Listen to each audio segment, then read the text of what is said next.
A graça e a paz, irmãos, como é que você tá? Tá tudo bem?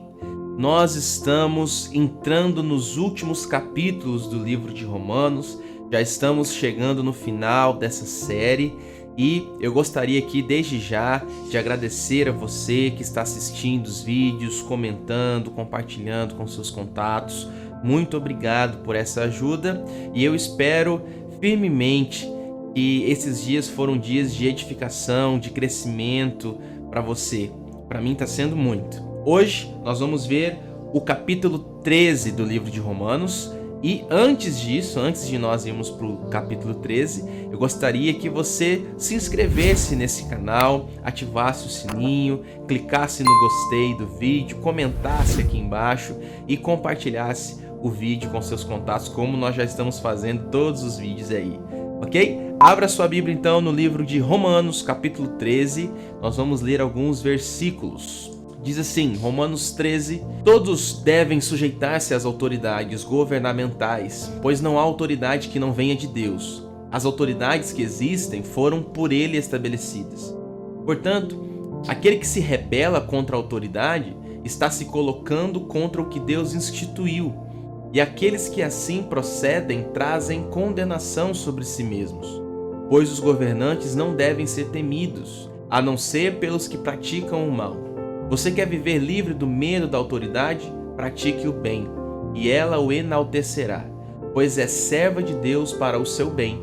Mas se você praticar o mal, tenha medo, pois ela não porta a espada sem motivo. É serva de Deus, agente da justiça, para punir quem pratica o mal.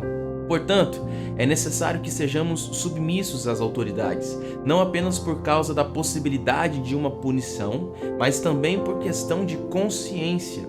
É por isso também que vocês pagam impostos, pois as autoridades estão a serviço de Deus, sempre dedicadas a esse trabalho. Deem a cada um o que lhe é devido, se imposto, imposto, se tributo, tributo, se temor, temor, se honra, honra. Nós vimos no vídeo passado, Paulo ele explicou sobre os nossos relacionamentos básicos, que são com Deus, conosco, uns com os outros e nós com os nossos inimigos. Já em Romanos 13, Paulo vai falar sobre outros 3 relacionamentos, com o Estado, com a lei e com o dia do Senhor. A relação da igreja com o Estado, ela é uma grande controvérsia dentro do cristianismo. No decorrer dos séculos, foi sempre algo controverso. Existem 4 principais posições que foram defendidas, que foram praticadas durante a existência da igreja. A primeira foi o erasmianismo, que era o Estado contra a igreja. Depois entramos na era da teocracia, que é a igreja controlando o Estado. Depois iniciou-se a era do constantianismo, que foi o compromisso que o Estado fez com a igreja para favorecer a igreja.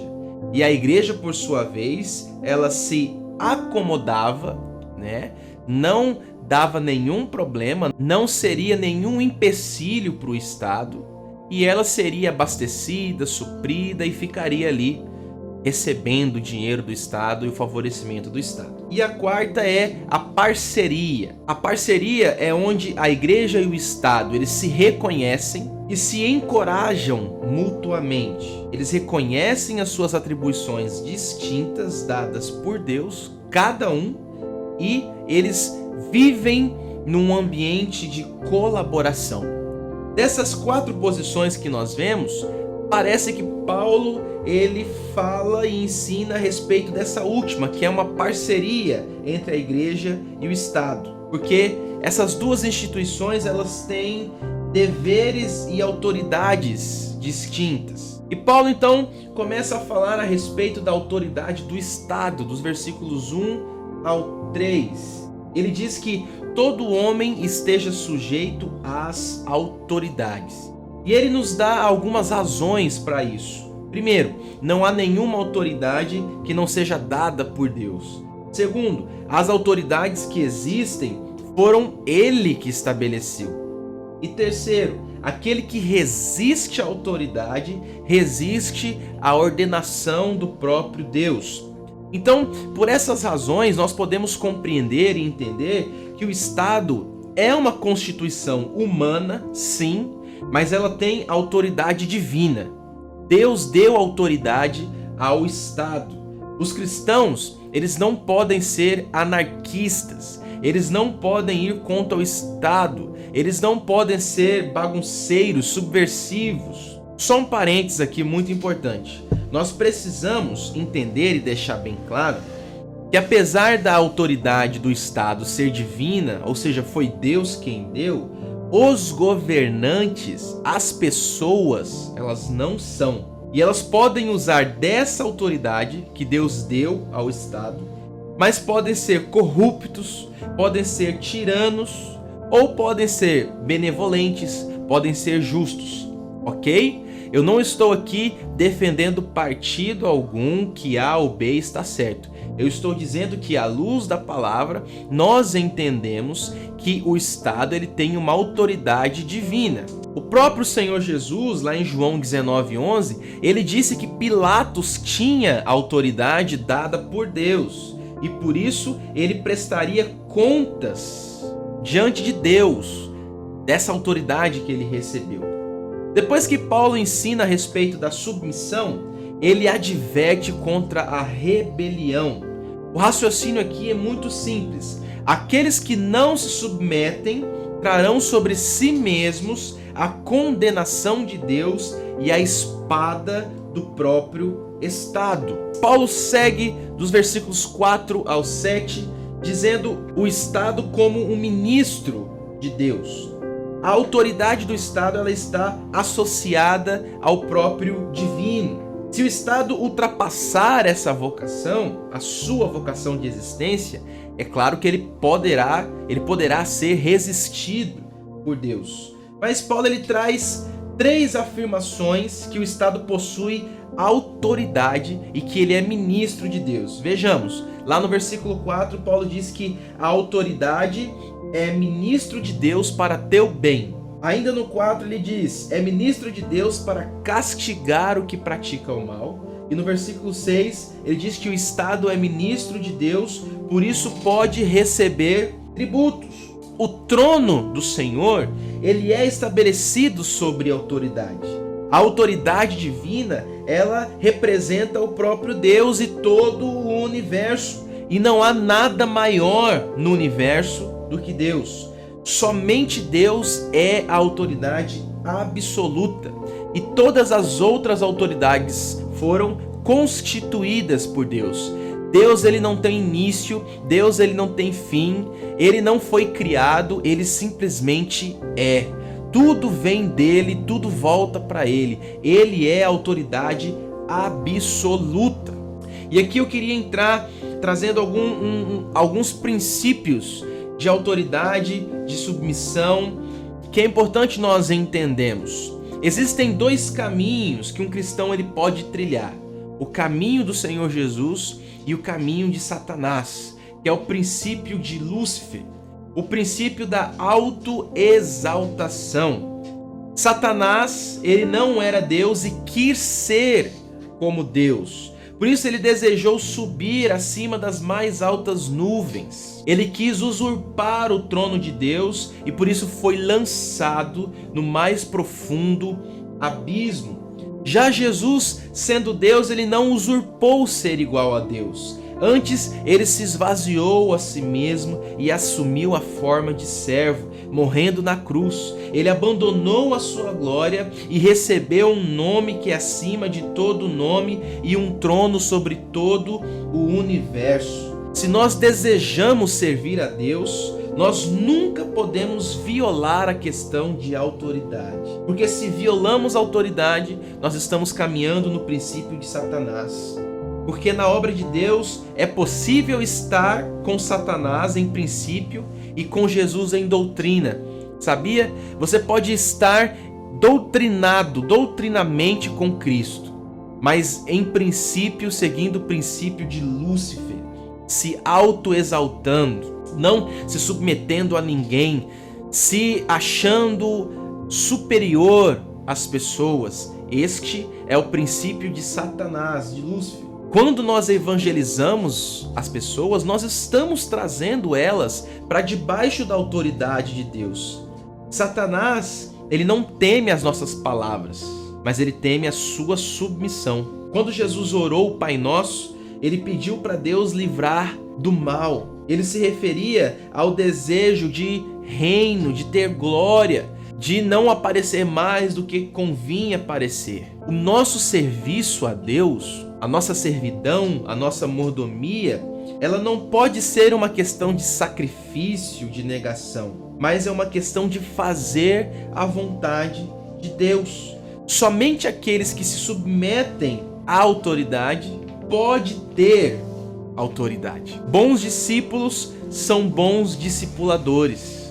Bons filhos se tornam bons pais. Para exemplificar aqui a questão de rebelião, eu quero trazer alguns exemplos aqui para você. Primeiro, o exemplo da queda de Adão e Eva, lá em Gênesis 2. Quando nós nos rebelamos contra a autoridade representativa de Deus, nós rebelamos contra o próprio Deus. Isso é muito sério. Adão, ele foi criado primeiro que Eva. Por isso Eva precisava se submeter a Adão. Mas Eva, ela encabeçou ali o ato de comer o fruto sem perguntar a Adão, sem verificar o que era para ser feito. E aí aconteceu o que aconteceu. E nós vemos também que Adão, ele não exerceu autoridade. Ele deixou ser levado. Nós precisamos adquirir um espírito de submissão. Precisamos ser treinados na submissão. Precisamos aprender a ser uma autoridade representativa. Representarmos o próprio Deus naquilo que estamos fazendo, na vida da igreja, na nossa vida cotidiana. Outro exemplo que nós temos de rebelião é de Nadab e Abiú, que está lá em Levítico capítulo 10, versículo 1 e 2, que diz assim, ó: Nadab e Abiú, filhos de Arão, pegaram cada um seu incensário, nos quais acenderam fogo, acrescentaram incenso e trouxeram fogo profano perante o Senhor, sem que tivessem sido autorizados. Então saiu fogo da presença do Senhor e os consumiu. Morreram perante o Senhor. Deus, ele não aceita nada estranho, ele não aceita fogo estranho.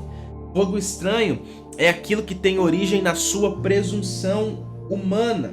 A nossa relação com a submissão é o seguinte: o pecado, ele tem dois tipos: presunção e desobediência. Desobediência é quando Deus nos manda fazer algo e nós não fazemos. Mas já a presunção é quando nós fazemos algo que Deus não mandou. O trabalho deve ser uma coordenação de autoridade.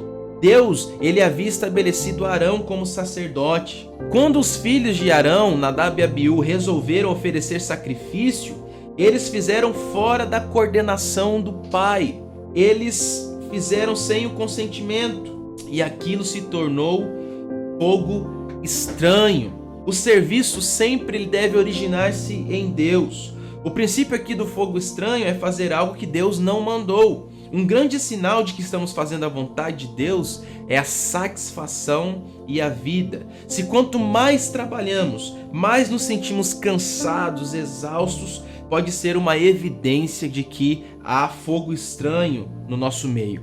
Mas quando há vida de Deus, quando é fogo de Deus, o trabalho é de Deus, nós nos sentimos alimentados, satisfeitos. O fogo estranho, ele produz morte. A consequência imediata da rebelião foi a morte. Qualquer um que sirva a Deus sem discernir a autoridade oferece fogo estranho.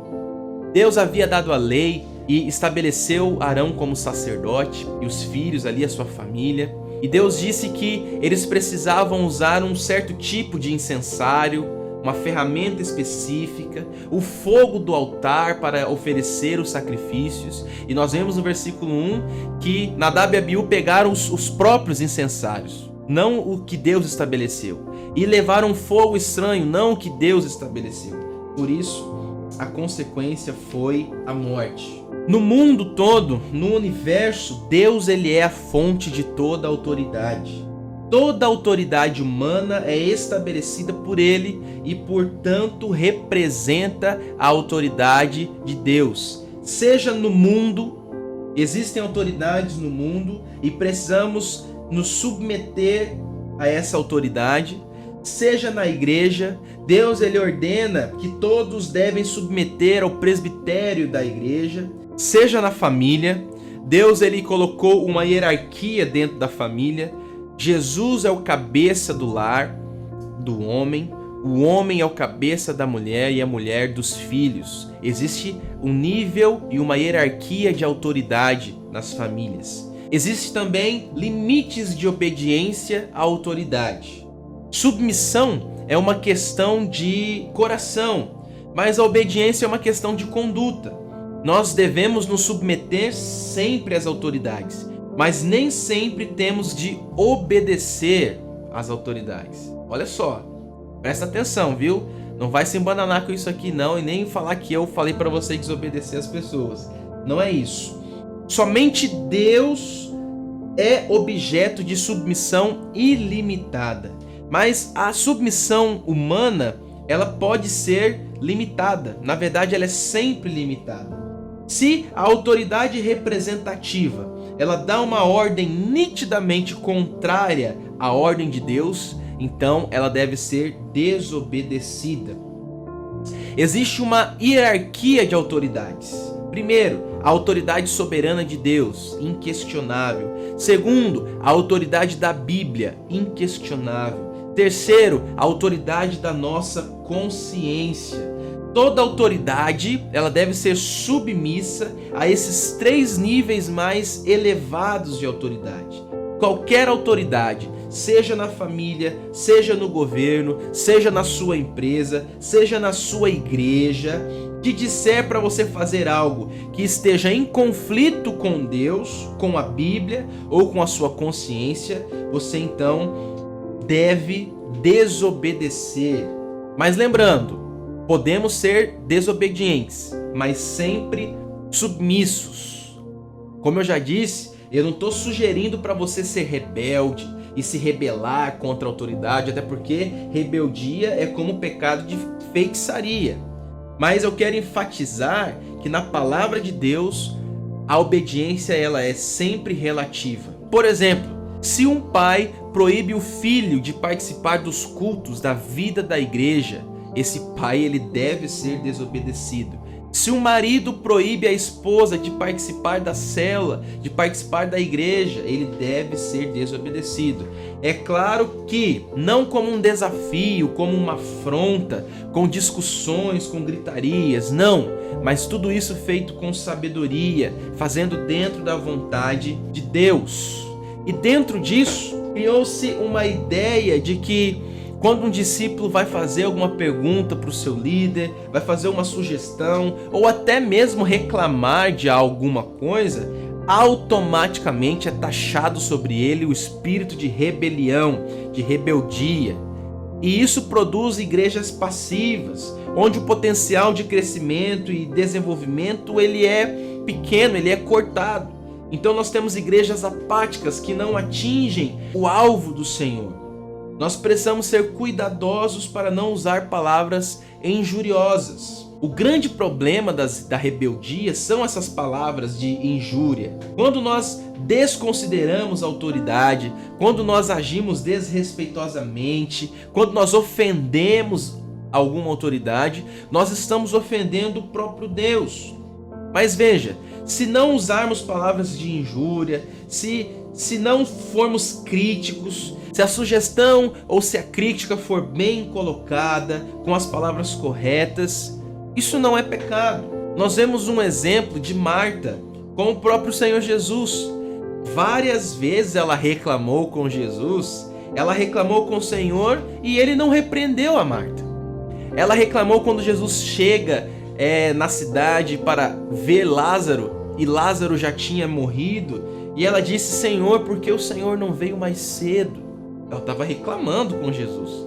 Outro evento, quando ela reclama que Jesus vai visitá-las, a ela e a sua irmã Maria, e Maria escolhe ficar aos pés do Senhor ouvindo ele contar as histórias e trazer as revelações ali para eles, e Marta está trabalhando, fazendo bolo, limpando casa, e ela fala: Senhor, olha, minha irmã está fazendo nada e eu aqui trabalhando. Ela estava reclamando, mas o Senhor não repreende Marta em nenhum momento. Então, cuidado com atitudes do tipo: olha, tá todo mundo dizendo, pastor, ou fulano, líder, ou qualquer que seja, chefe, tá todo mundo falando. Olha, alguém me disse, mas eu não posso falar quem foi. Não reclame por reclamar. Dê sugestões válidas e de bom senso. E seja você um instrumento da solução das suas críticas, dos seus problemas.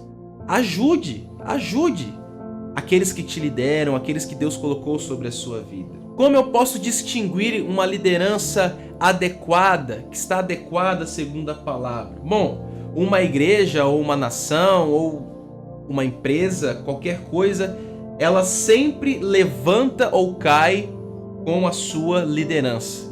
Se você vê que a sua igreja, a sua empresa, onde você está avançando, está crescendo, por mais que tenha dificuldades, óbvio, por tudo isso, mas você vê a liderança está firme nos seus objetivos, certamente é uma liderança adequada.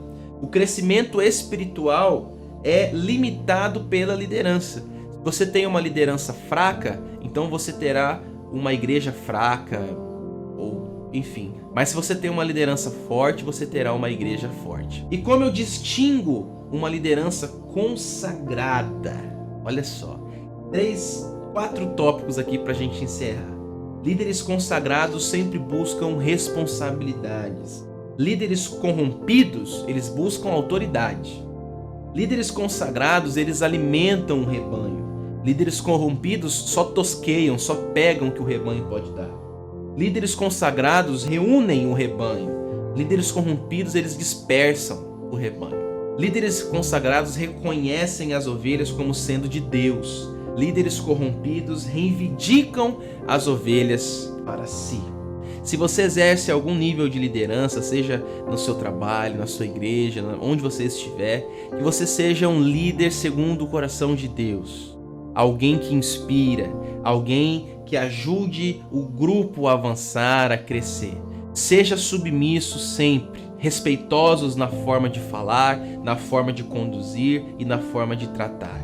Caso a sua liderança esteja indo contra a palavra de Deus, você deve então desobedecê-la, mas seja submissa sempre. Até o fato de sair daquele conjunto, daquela igreja, daquele trabalho, isso mostra submissão. Que eu e você sejamos assim em nome do Senhor Jesus.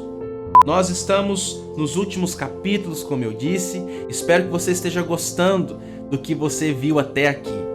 Continue assistindo, clicando no gostei, compartilhando e se inscrevendo no canal. E eu te espero até no próximo vídeo. Até lá!